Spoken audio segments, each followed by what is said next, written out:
오늘 3부 예배에 나오신 여러분들을 축복합니다. 여러분의 심령과 가정에 하나님의 은혜가 가득하기를 축복합니다. 빌립보 교회에 관해서 계속 살펴보고 있습니다. 말씀드렸지만 빌립보 교회는 아주 훌륭한 교회입니다. 우리가 앞서서 살펴본 내용을 좀 정리해 보면, 교회가 개척이 되고 지금 바울이 이 편지를 쓰고 있을 당시는 개척된 지 약 10년의 시간이 흘렀는데요, 여전히 그 교회는 성장 중에 있었고 아주 성숙하게 그렇게 발전하고 있는 교회의 모습을 갖추고 있었습니다. 또 우리가 아는 대로 그들은 이웃을 섬기는 일에 있어서 어려운 사람들을 구제하고 또 복음을 모르는 사람들에게 선교하고 전도하는 아주 특별한 열심과 좋은 롤 모델을 보여주는 그런 훌륭한 교회였습니다. 그럼에도 불구하고 이런 훌륭한 교회의 모습 속에도 문제는 있었어요. 오늘날 완벽한 교회란 존재하지 않습니다. 여러분이 문제가 전혀 없는 교회를 찾고 있다면 그 교회를 찾는 일을 포기하십시오. 그런 교회는 없으니까요. 이런 훌륭한 교회에도 문제는 있었다. 어떤 문제냐? 이 교인들 안에서 갈등이 생긴 것입니다.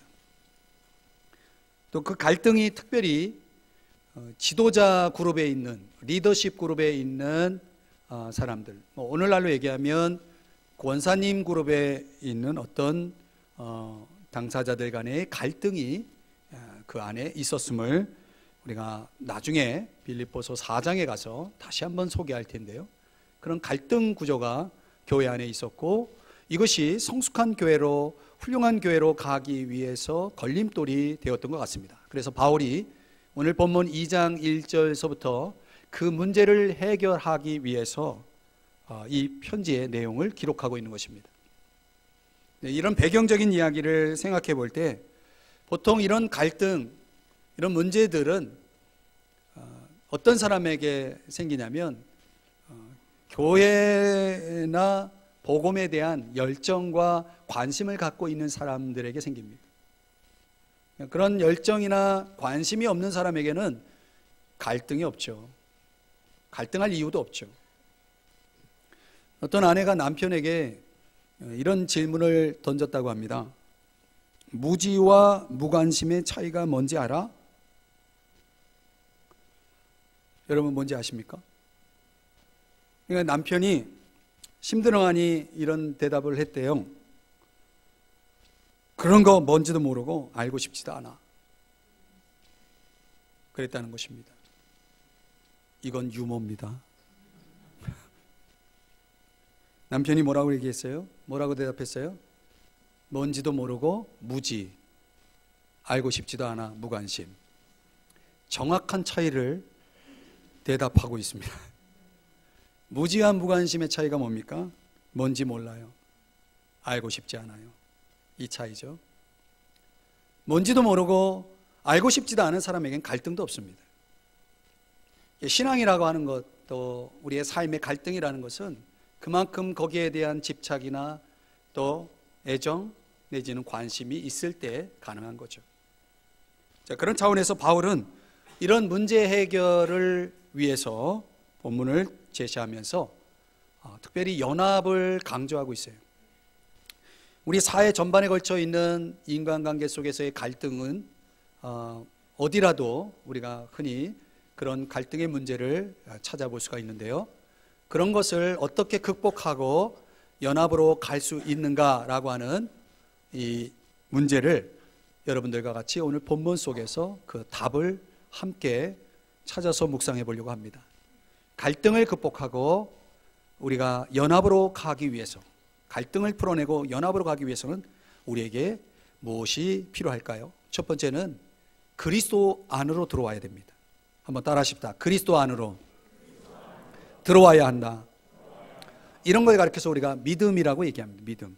자, 1절을 한번 보실까요? 1절 이렇게 시작합니다. 그러므로 그리스도 안에, 이 바울의 용어 가운데 이 용어는 굉장히 중요한 용어입니다. 여러분들이 그리스도 안에라고 하는 이 수식어가 나오면 이 경구가 의미하는 것을 반드시 생각하고 해석할 수 있어야 됩니다. 크게 세 가지 의미입니다. 하나는 그리스도를 믿는다는 의미죠. 그리스도를 믿는 사람은 그리스도 안에 있는 것입니다. 또 그리스도와 연합했다. 우리가 요한복음 1장 12절에 보면 영접하는 자 곧 그 이름을 믿는 자들에게는, 근데 믿음이라고 하는 것과 영접을 동의어로 사용하고 있죠.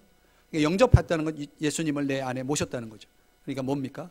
연합해 있다는 거죠. 함께 연합해 있는 것입니다.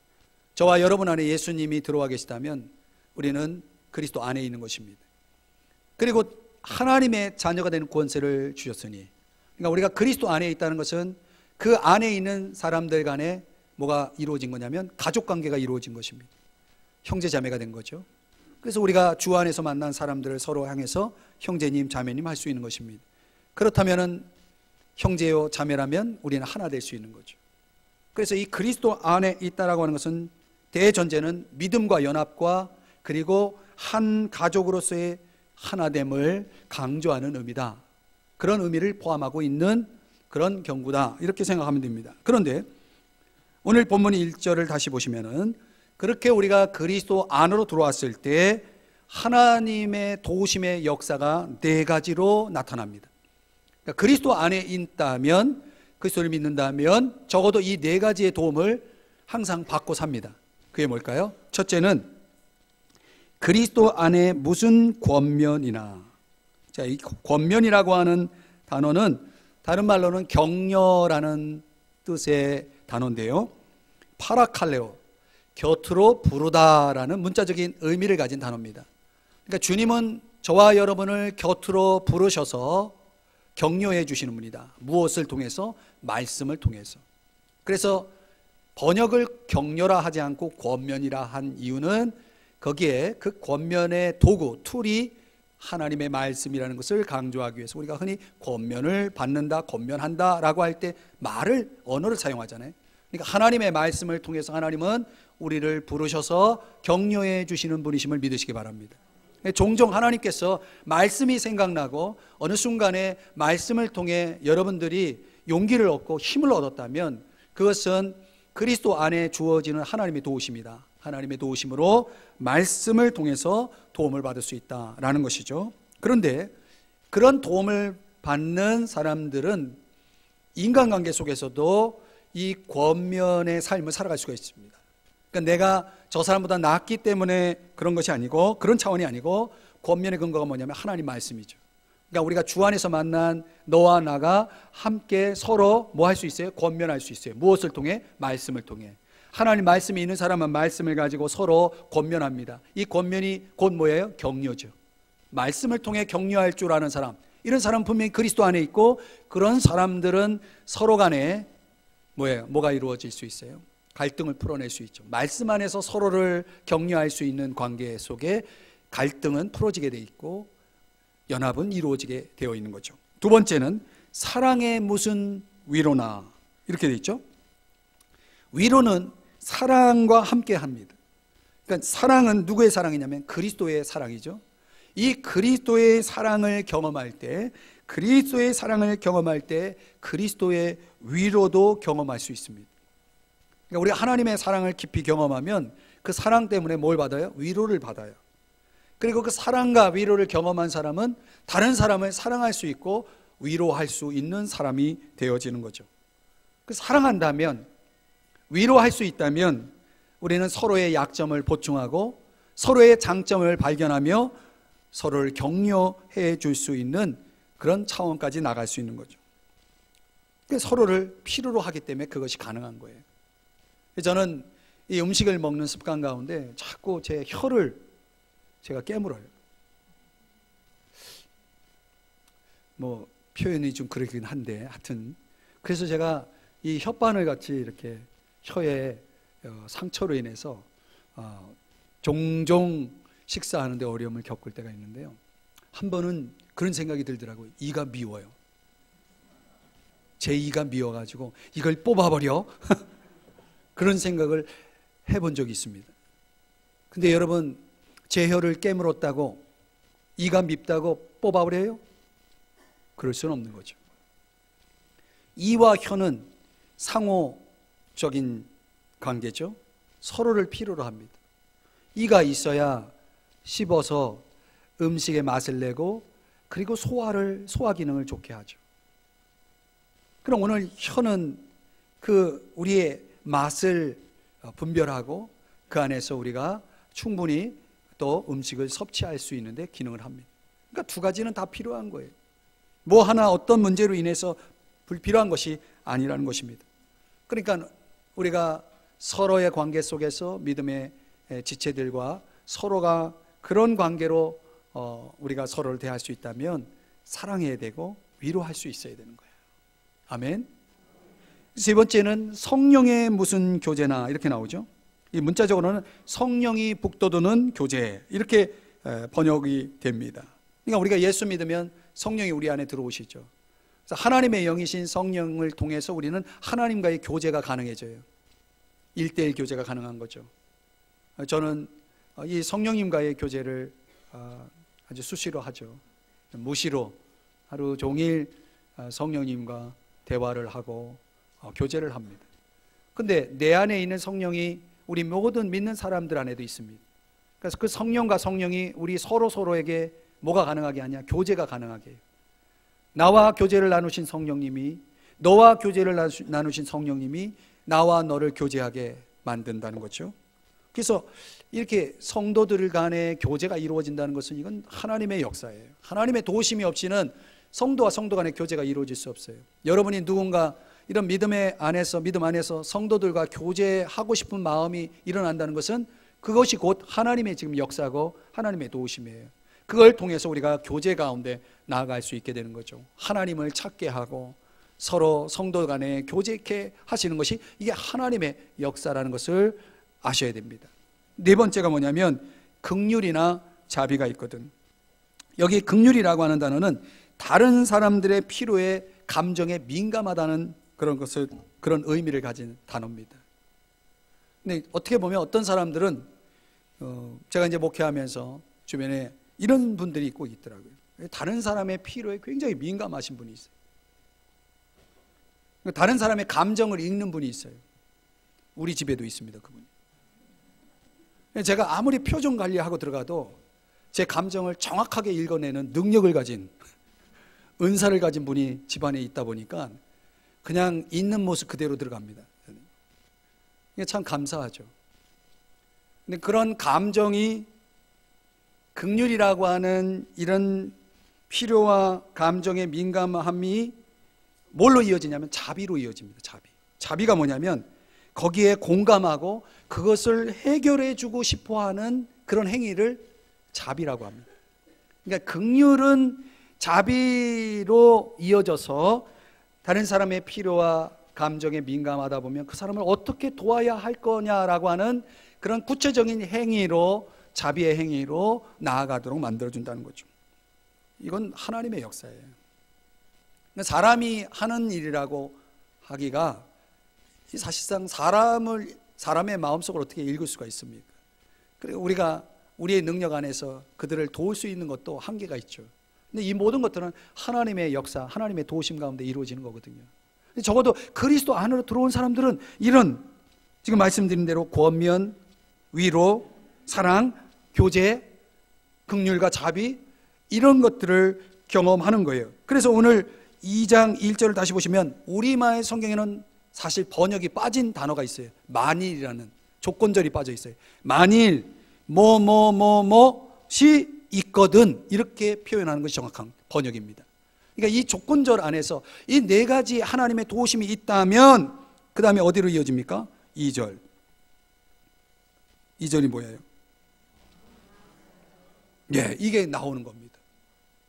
그러니까 그런 하나님의 도우심의 역사 속에서 이제 우리가 반응할 때가 오는 겁니다. 우리가 어떻게 반응하냐? 2절처럼 반응하게 된다는 거예요.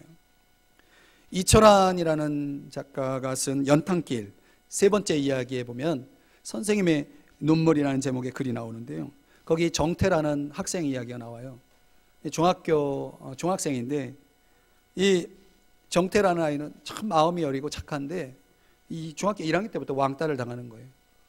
어느 날 학교에서 이 정태 때문에 피해를 입었다고 생각한 친구들이, 몇몇 친구들이 정태를 화장실로 데려가서 그 수세식 이 변기에다가 고개를 처박게 하고 물을 내리는 거예요. 그런 아주 못된 짓을 친구들이 하고 또 위협해가지고 누구한테 말하면 혼날 줄 안다 그러면서 아주 비아냥거리면서 화장실을 나가다가 체육 선생님한테 걸렸어요.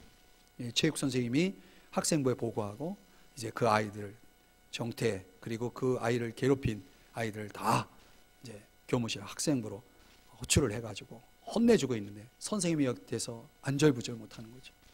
이게 다 내 잘못이라고, 이 아이들 좀 용서해 달라고 체육 선생님한테 또 학생부 담당 선생님한테 이제 그걸 사과를 하고 이 아이들을 이제 교실로 보내줬어요. 이제 그 다음 날 이 정태가 속한 그 반 선생님이 다음 날 학교에 일찍 출근을 해가지고 손에 뭘 들고 있냐면 고무장갑, 수세미, 세제 이런 거 들고 화장실로 출근하는 거예요. 아이들 오기 전에 가가지고. 그리고 화장실 그 정태가 머리 박아 그 물세례를 받았던 그 변기를 세제를 뿌려서 깨끗이 매일 닦는 거예요. 한 달 넘게. 근데 그 소문이 반에 쫙 퍼졌어요. 그 정태를 변기에 집어넣은 그 정태의 머리를 변기에 집어넣은 아이가 조용히 그 선생님이 청소하는 화장실에 찾아와서 선생님에게 죄송하다고 말하는 거예요. 그때 이 선생님이 이런 말을 하는 거예요. 다 너 잘못이 아니고 내가 잘못한 거야. 내가 잘못 가르친 탓이야. 정태를 변기 안에 얼굴을 담근 거, 걔는 얼굴을 담갔지만 나는 고무장갑을 낀 손으로 이거 청소하고 있으니까 나는 아무것도 아니야. 그러니까 얘가 너무 미안해하는 거죠. 이 정태가 이 겪고 있는 그런 아픔에 대해서 이제 선생님이 이런 말을 그 정태를 괴롭힌 아이에게 하는 겁니다. 야, 너 정태 아픔을 생각해 본 적 있냐? 선생님이라도 이 더러운 변기를 깨끗하게 닦아 놓아야지. 그래야 가엾은 정태가 또다시 이 변기에 얼굴을 디밀어도 상처를 덜 받을 테니까. 그러면서 변기를 계속 닦는 거예요. 그 선생님의 눈에는 물빛이 아른거렸고, 그리고 선생님을 바라보는 이 아이의 눈에도 눈물이 흐르는 그런 이야기를 담은 내용입니다. 선생님의 눈물이었습니다. 그 이 이야기가 보여준 것이 바로 뭐냐? 이게 긍휼이고 자비예요. 이 긍휼, 이 자비가 있었기에 그 정태를 괴롭힌 아이가 반성하게 됐고, 그리고 그 아이들이 변화되기 되었다는 것이죠. 저는 우리의 삶 속에 이런 일들이 있어야 된다고 봐요. 갈등을 어떻게 풀어낼 것이냐라고 하는 부분, 우리가 그리스도 안으로 들어올 때, 믿음으로 그리스도 안으로 들어왔을 때 말씀의 권면이 따르고 사랑의 위로가 있고 성령의 교제가 있고 긍휼과 자비가 주어질 때, 그런 도우심의 경험이, 은혜의 경험이 있다면 이제 그 조건절 만일 있거든 그 다음에 2절 마음을 같이 하여 같은 사랑을 가지고 뜻을 합하며 한 마음을 품어. 여기는 지정의적인 요소가 다 들어있거든요. 같은 마음을 같이 한다라고 하는 것은 문자적으로는 같은 생각을 가지다 이런 뜻입니다. 지적인 요소를 강조한 거죠. 여러분, 사람이 생각하는 것이 그 사람의 인격을 지배하는 것입니다. 여러분, 예를 들어서 여러분들이 삼성중학교에 교인이 되었다고 봅시다. 여러분들이 삼성중학교에 소속이 됐어요. 그러면 여러분, 내가 삼성중학교에 소속이라는 것을 지적으로 알게 되면 그 알면 신앙생활에 많은 것을 지배합니다. 여러분이 오늘 이 시간에 와 있죠? 왜 와 있습니까? 이 시간에 예배가 있기 때문에 오죠. 내가 삼성중학교에 소속돼서 아침 몇 시 몇 분까지 가면, 주일이 되면 그곳에서 내가 하나님을 예배할 수 있어. 이건 알미 여러분으로 하여금 여러분의 삶을 지배해서, 주일 아침을 지배해서 이곳에 오게 한 거죠. 주중에 구역 모임이 있어요. 그러면 구역 모임을 통해서 서로가 교제가 이루어진다는 걸 압니다. 그래서 갑니다. 가서 형식적으로 나누지 않고 서로 기도 제목도 나누면서, 아, 저 사람이 저런 아픔이 있고 저런 문제가 있고 저런 기도 제목이 있구나. 그래서 서로 뭐예요? 서로를 위해서 기도합니다. 그리고 끝납니까? 그걸 알았잖아요. 이 생각, 기도 제목을 나눔으로 인해서 온 지적인 이 알미, 나의 매일의 기도 속에 그 사람이 생각나서 그 사람을 위해 기도하게 되는 거예요. 저도 여러분의 기도 제목 가지고 기도하듯이 그렇게 되는 거예요. 생각은 삶을 지배하게 되어 있습니다. 그래서 같은 생각을 갖는다는 것은 그만큼 중요한 것입니다. 하나 된다라고 할 때에 같은 생각을 가지고 나간다는 것이 그렇게 중요한 거예요. 그리고 그것이 같은 사랑을 가지고로 또 연결됩니다. 이 사랑은 아가페죠. 조건 없는 사랑입니다. 예수님이 우리에게 베풀어 주신 사랑이죠. 저와 여러분이 이 사랑 때문에 오늘 이 자리에 있잖아요. 그 사랑을 경험한 사람은 그 사랑을 할 수 있게 되죠. 그러니까 감정적으로, 지적으로 같을 뿐만 아니라 감정적으로 같아지는 것이 사랑이에요. 사랑이라는 이런 감정을 같이 공유할 수 있기 위해서 저와 여러분이 해야 되는 게 뭐냐? 대화입니다. 대화. 여러분, 부부지간에도 대화를 해야 돼요. 대화. 그래서 감정적으로 그 사랑의 문제가 지속될 수가 있어요. 사랑이 지속될 수가 있어요. 부모와 자식 간에도 그렇고 대화가 굉장히 중요합니다. 형식적인 대화 말고요. 같은 사랑을 가지려면 자주 대화를 나누고 그 대화의 깊이만큼 감정적으로 일치가 됩니다. 그 감정적인 일치가 서로에게 사랑의 마음을 갖게 만들어주는 거죠. 그래서 소그룹이 중요한 거예요, 여러분.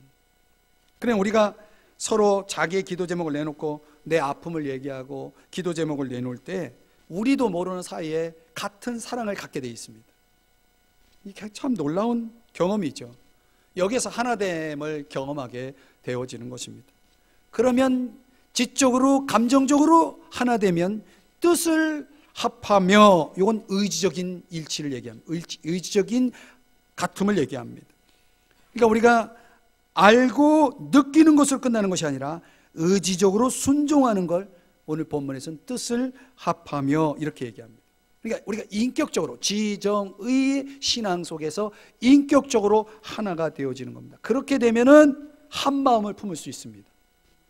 한 마음을 품어, 네 번째, 이건 하나의 목적을 향해 나가는 것을 얘기합니다. 그럼 여러분, 오늘 본문에는 생략되어 있지만 2절을 한번 보시면은 마음을 이렇게 시작하죠. 근데 원어에는 나의 기쁨을 충만하게 하라 이렇게 시작해요. 이게 어디냐면 4절에 붙어 있어요. 사실상 번역이 잘못된 겁니다. 그래서 정확하게 원어대로 번역을 하면 2장 2절은 충만하게 하라 나의 기쁨을, 이를 위해서 마음을 같이 하며 같은 사랑을 가지고 이렇게 나가는 겁니다. 그러니까 우리가 한 마음으로 하나가 되어질 수 있다면, 지정이 인격적으로 하나의 목표를 향해서 나아갈 수 있다면 그 결과로 바울의 기쁨이 충만하게 되어진다는 거죠. 여러분, 교회가 하나 되면 교회 안에는 기쁨이 가득하게 되어 있습니다. 불화와 분쟁은 사라지게 되어 있고요. 이런 역사들이 빌립보 교회 안에 필요했고 오늘 저와 여러분이 신앙생활하는 우리 교회도 필요한 줄 믿습니다. 그래서 바울은 이런 마음을 표현하는 데 있어서 예수의 마음, 예수님이 십자가에 돌아가시기 전에 이런 기도를 하거든요. 요한복음 17장 21절 말씀해 보면 21절 22절에 두 번 반복해서 하나가 되기를 기도합니다. 제자들이 또 예수님을 믿는 모든 그리스도인들이 하나가 되게 하여 달라는 기도를 예수님이 십자가에 달리시기 전에 하시는 것을 요한복음 17장에서 하고 있어요. 그러니까 주님이 정말 원하시는 게 뭡니까? 우리가 예수 믿는 것이고, 두 번째는 하나가 되는 것입니다. 그런 예수님의 소원을 알기에 바울은 지금 1절 2절을 통해서 우리로 하여금 지정이 인격적인 일치와 하나의 목표를 향하여 나아가는 그런 연합을 이루라고 말씀하고 있는 거죠. 사랑하는 여러분, 갈등을 풀어내는 방법은 뭡니까? 어떻게 하면 우리가 연합할 수 있습니까? 하나님의 도우심 속에서 우리의 순종을 따라서 무엇에? 하나 되는, 한 마음을 품는 일에 순종하여서 그 연합이, 갈등 해결이 가능함을 믿으시기 바랍니다. 두 번째는 남을 낮게 여기는 것입니다. 이건 겸손을 강조하는 건데요. 3절 말씀 우리 같이 한 목소리 같이 읽어볼게요. 시작. 아무 일에든지 다툼이나 허영으로 하지 말고 오직 겸손한 마음으로 각각 자기보다 남을 낮게 여기고. 자, 갈등을 풀고 연합으로 가는 비결이 뭐예요? 소극적으로는 두 가지를 버려야 돼요. 첫째, 다툼. 이 다툼은 나의 이익을 얻기 위해서 품위를 떨어뜨리는 이기적인 태도를 얘기합니다. 그러니까 내 필요를, 내 이익을 위해서 내 안에 있는 그런 이기적인 태도가 이 다툼이라는 에리데이아라는 단어고, 허영이라고 하는 것은 뭐냐면 자기를 실제보다 높게 생각하는 과대망상, 타인들로부터 인정받고자 허세를 부리는 것을 얘기해요.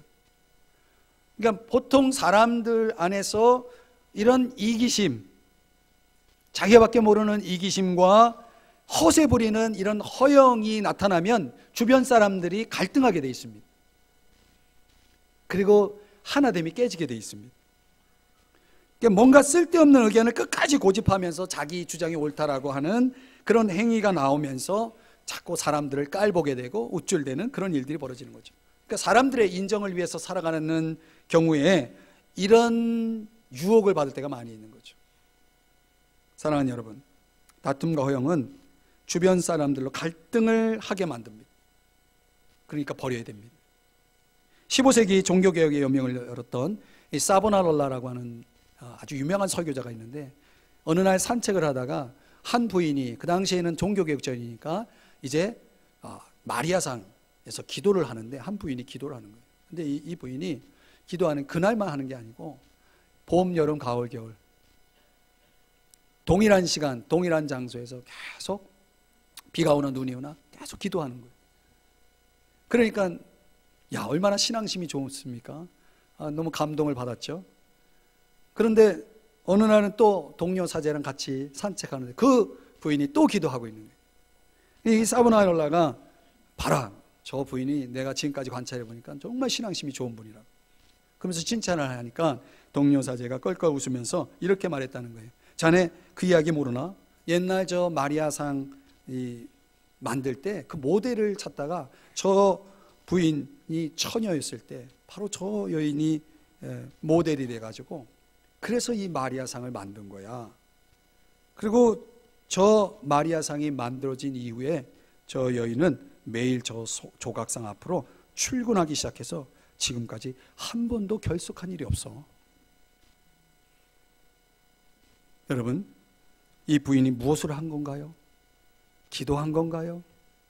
아니죠. 이 부인은 종교의 이름으로 자기를 숭배하고 있었던 거죠. 오늘날 우리 모든 사람의 마음속에는요, 이런 자기 숭배의 유혹이 있다는 사실 아십니까? 우리가 종종 우리의 마음속 현실을 착각하거나 또 거기에 대해서 우리가 제대로 파악하지 못할 때 우리도 모르는 사이에 자기 숭배가 이루어진다는 사실을 잊지 말아야 됩니다. 이걸 극복하기 위해서 바울은 오늘 적극적으로 뭐 하라고 말하냐면 오직 겸손한 마음으로. 이 겸손이라는 것은 내 마음을 낮추다라고 하는 뜻이에요. 종이나 노예에게 사용된 용어지만 예수님의 겸손을 통해서 이 용어는 기독교에 있어서 가장 위대한 미덕이 됐죠. 그러니까 이 바울이 말하고 있는 이 겸손의 정의는 뭐냐? 본문 말씀을 한번 보시면 3절 오직 겸손한 마음으로, 그 다음 나오는 내용을 보세요. 각각 자기보다 남을 낮게 여기고. 발음을 잘 하셔야 됩니다. 낮게 여기고. 휘페레코라는 단어인데 능가하다, 탁월하다 이런 뜻이에요. 그러니까 겸손이 뭐냐? 바울은 이렇게 정의하는 것입니다. 나보다 남을 낮게 여기는 태도.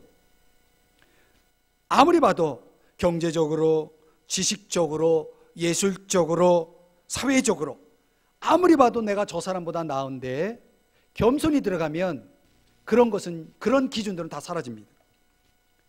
하나님의 거룩한 사랑의 눈으로 사람들을 보게 되고 예수 그리스도의 십자가의 죽으심 앞에서 그 십자가의 안목으로 사람들을 보게 되고 성령을 모신, 성령이 그 안에 있는 그런 성령의 안목으로 사람들을 보기 시작하면서 나 같은 죄인이 하나님의 은혜로 자녀가 되고 하나님의 백성이 되고 이런 소중하고 가치 있는 인생을 살게 하신 그 은혜로 보건대 나보다 저 사람이 훨씬 나라고 하는 깨달음을 갖고 살아가고 그런 깨달음을 적용하며 살아가는 사람들을 가리켜서 성경은 겸손하다라고 말하는 것입니다.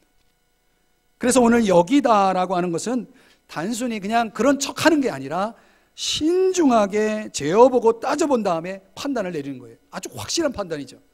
그는 이런 영적인 성찰, 성경적인 성삼위일체 하나님, 성부, 성자, 성령 삼위일체 하나님의 안목으로 다른 사람들을 평가할 수 있을 때 그런 판단하에서 저 사람은 나보다 낫다라는 결론이 나오는 거죠. 사랑하는 여러분, 여러분이 아무리 훌륭해도 여러분 주변 사람보다 여러분이 나을 수 없다는 사실 아십니까? 저는 인간적으로 보면 여러분보다 나은 게 하나 있어요. 성경을 조금 더 알아요.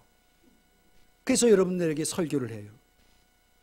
그러나 제가 여러분보다 성경을 좀 알고 성경을 가지고 설교하고 성경을 가르칠 수 있는 것은 좀 나을지 모르지만 어떤 분은 인격적으로 제가 따라갈 수 없는 분이 있어요. 교회를 위한 봉사하는 모습을 보면 감히 근접할 수 없을 만큼 뛰어난 봉사자가 있어요. 충성, 헌신, 어느 면으로 보더라도 저보다 훌륭한 분들이 너무 많아요. 아니 다 훌륭해요. 저는 그냥 성경만 좀 알고 있을 뿐이에요. 여러분, 각 사람에게 하나님이 주신 놀라운 잠재력, 은사, 이 모든 것들을 종합해 볼 때 우리는 그 종합 세트 안에서 다른 사람이 나보다 낫다는 결론을 내릴 수 있다는 사실. 참된 겸손이라는 것은 바울처럼 이렇게 다른 사람을 훌륭하게 여길 수 있고 그래서 그들에게 유리한 해석을 할 수 있고 그들을 더 잘 이해할 수 있는 그런 겸손이 오늘 저와 여러분에게 필요한 것입니다. 사랑하는 여러분, 그런 겸손이 있는 자리에 갈등이 있을 수 있습니까? 갈등은 풀어내는 거죠. 연합을 이루어낼 수가 있는 것입니다. 여러분 모두가 겸손하게 여러분 자신보다 남을 낮게 여기는 여러분 되시길 주의 이름으로 축복합니다. 마지막 세 번째는 서로를 돌봐야 하는 것입니다. 이건 자기 희생을 강조합니다. 4절의 말씀에 보면 두 번 반복되는 단어가 있어요. 돌보다. 이게 무슨 뜻이냐면 너의 목표와 목적을 바라보다. 더 설명하면, 부연하여 설명하면 자신의 이익과 은사를 살펴볼 뿐만 아니라 다른 사람의 이익과 은사를 잘 살펴서 서로를 포용하고 하나됨을 이루라는 그런 의미의 말씀입니다. 그래서 자기 일을 돌볼 뿐더러, 이건 뭐냐면 자기 일이라는 것은 자기 이익, 자기 장점, 자기 주장 이런 모든 것들을 돌보라는 것입니다. 그런데 그것만 돌보면 사람이 교만해질 수 있어요. 허영에 빠져요. 이기적인 사람이 돼요. 분란을 일으켜요. 그런데 또한이라는 단어가 4절에 나오죠. 또한 각각 다른 사람들의 일을 돌보아. 무슨 의미입니까? 다른 사람의 이익을 생각할 줄 알고 다른 사람의 관점을 인정할 줄 알고 다른 사람의 주장에 귀를 기울일 줄 알면은 그러면 어떻게 됩니까? 갈등이 풀어지는 거예요. 연합이 이루어지는 것입니다. 빌립보 교회만큼 다양한 교회도 있을까요? 정말 하나 되기 어려운 교회였는데 서로를 주님처럼 대하고 마음속에 이기심과 허영을 버리고 다른 사람을 더 훌륭하게 여기는 그런 태도를 가지고 다른 사람의 관심을 돌아보는 이런 말씀에 순종하는 빌립보 교인들은 진정 그들은 자기 희생이 있는 교회요, 그로 인해서 그들은 하나가 될 수 있었다는 사실이에요. 사랑하는 여러분, 말씀의 결론을 맺어요. 시 가운데 이런 내용이 있더라고요. 어떤 시에 조금 남은 양초, 하늘 하늘 춤추는 불꽃, 아무리 작아도 이 불빛은 소중하다네. 여러분, 작은 것이 소중하다는 사실, 우리의 작은 봉사, 작은 섬김, 작은 사랑, 그것이 작다고 우리에게 소중하지 않은 것이 아니라는 거죠. 몸이 불편한 이웃을 먼저 생각할 줄 알고, 짐을 들고 있는 분을 위해서 문을 열어줄 줄 알고, 거리에 바닥에 떨어진 쓰레기를 주울 줄 알고, 남이 하기 싫어하는 봉사에 자원하는 마음을 갖는 이 모든 것들은 어찌 보면 작은 일이지만 이건 너무나 소중하다는 것입니다. 섬김을 받는 자가 아니라 섬길 줄 아는 기쁨을 누려보고 싶지 않으시나요?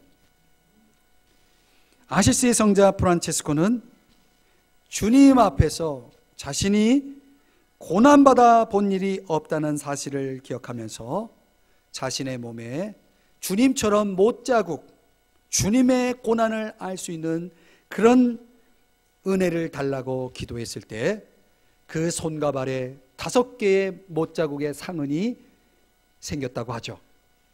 오늘 저와 여러분이 그런 거룩한 상흔이 필요하다고 생각하지 않습니까? 언제까지 교회 생활하며 또 여러분의 삶의 현장 속에서 생활하면서 섬김 받기를, 높임 받기를 원하시겠나요? 우리 모두가 희생의 상흔을 만들기 위해서 저는 결단과 용기가 필요하다고 생각합니다. 우리 사회를 보면요, 체면 문화가 지배하고 있습니다. 자기 과시 문화가 지배하고 있습니다. 이 불황 속에도 명품 판매점은 불티나게 잘 된다고 그러죠. 이 현상은 불행하지만 건강한 현상이 아닙니다.